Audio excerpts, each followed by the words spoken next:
Pokea salamu za heri njema ya Krismasi pamoja na heri njema ya mwaka mpya, mwaka 2026 wenye fanaka pamoja na afya njema kutoka kwa kituo chetu ambacho kinakuletea taarifa za ukweli. Mpenzi mtazamaji, ninakuomba uweze kunikopa lako sikio ili ni kuchanganulie yale ambayo yanazidi kutendeka. Je, unanitazama kutoka wapi? Sambaza kanda zetu kuelekea kwa vikundi vingi. Ninaomba. Mauaji ndani ya Tanzania bado hayajaweza kukoma. Badala ya kukoma, yanaendelezwa, na kikosi ambacho kinaendeleza ni jeshi la polisi Tanzania. Mimi nilikuwa nafikiri kwamba baada ya wananchi kuandamana Tanzania na baada ya wananchi kulalamika kuhusu uongozi mbaya, angalau hii serikali ingebadilika. Kumbe hawawezi wakabadilika. Makosa ambayo tulifanya ni kuacha Samia kuendelea kukaa madarakani, ni kuacha Samia kuendelea kujisifu kwamba yeye ndiye amiri jeshi mkuu. Tungeendelea na maandamano yetu, Samia hangekuwa madarakani mpaka sasa hivi. Lakini bado hatujaweza kuchelewa. Kuna taarifa ambazo zimeweza kutolewa na Askofu Amos Bandekile Mwamkula kuhusu mwananchi mmoja kutoka wilaya ya Mtwara au kipenda manispaa ya Mtwara ambaye aliweza kuuawa kinyama na jeshi la polisi na mwili wake ukaachwa uoze, na kisa hichi kimetendeka mwezi huu wa 12 mwaka 2025. Na juhudi za familia kutaka haki iweze kutendeka zimeambulia patupo, kwani yule ambaye aliweza kutekeleza hichi kitendo anataka kumwaga hela ili haki isitafutwe. Naomba uweze kuangalia hapo ili tuchanganue taarifa hizi ambazo zimeweza kutolewa, manake hapa ndipo huwa tunaambizana. Amos Bandekile Mwamkula akachapisha kwamba Juma Napome aliuawa akaachwa aoze. Mpendwa Baba Askofu Mwamkula, wiki 2 zilizopita nilipigiwa simu kutoka kata ya Shangani, halmashauri ya manispaa ya Mtwara. Aliyenipigia simu alijitambulisha kwa jina la Faudhia Napome. Ni mdada hivi. Alinipa taarifa kuwa kaka yake aliyemtambulisha jina la Juma Napome alichukuliwa na askari jeshi ambaye ni jirani yao aliyepanga katika nyumba ya Warida Mbeleje. Huyu askari anaitwa Mathias Fabian John, anatumia nambari ya simu akaweza kuitundika hapo. Baada ya kumchukua yule kijana hakupatikana tena. Faudhia alikwenda kutoa taarifa polisi, na polisi wakasema kuwa hawana taarifa ya mtu huyo. Hiyo ilikuwa siku ya tarehe 14 mwezi wa 12 mwaka 2025, siku ambayo Juma alichukuliwa na yule askari. Faudhia alipewa taarifa kwa siri na dereva wa bodaboda aliyewabeba hao askari na Juma. Aliwapeleka katika kambi ya moja ya Mtwara, kambi ya Umoja ya Mtwara iliyo karibu na bandari na Jimbo Kuu Katoliki Mtwara, parishi ya Uaskofuni.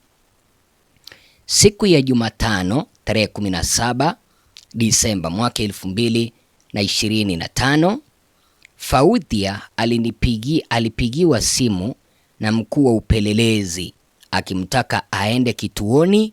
Alipofika kituoni, aliambiwa na mpelelezi wa wilaya aende hospitali kutambua maiti.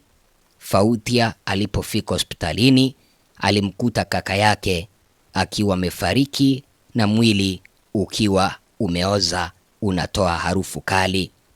Mimi nilipopewa taarifa nikafanya juhudi zangu za kiharakati.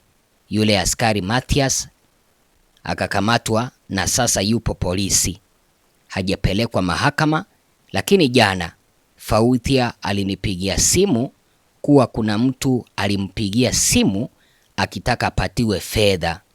Pia baba wa Mathias alifika kutoka Singida na yeye aliwashawishi kutoa fedha ili swala hili liishe. Vyombo vya habari vya Mtwara havijalitangaza hili jambo, na hii hatua ya kutoa fedha inaweza kuharibu kesi. Baba Askofu, unaweza kusaidia familia hii kwa mambo mawili. Jambo la kwanza, polisi wa mkoa wa Mtwara waharakishe kufanya upelelezi.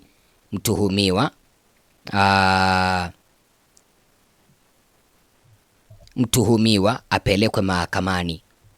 Nambari 2, dereva bodaboda anasema aliwabeba askari wawili pamoja na marehemu katika bodaboda yake. Aliyekamatwa ni askari mmoja tu, wa pili yuko wapi? Nambari 3, waandishi wa habari wa Mtwara hawajatangaza taarifa hii. Ni kwa nini hawataki kuitangaza? Wacha nikueleze mpenzi mtazamaji, ni jambo la kusikitisha kupata kwamba vile vyombo vya dola ambavyo tunaamini kwamba ndivyo vitaleta usalama kwa wananchi, ndivyo vitahakikisha kwamba wananchi wanapata usalama, ndivyo vinahakikisha kwamba wananchi wanapotea na maisha yao yanakatizwa. Angalia sasa, ukijaribu kufuata hii historia mpenzi mtazamaji, utapata kwamba huyu afisa wa polisi alimchukua mkaka mmoja kutoka mahala ambapo walikuwa wamepanga, haijulikani walikoelekea.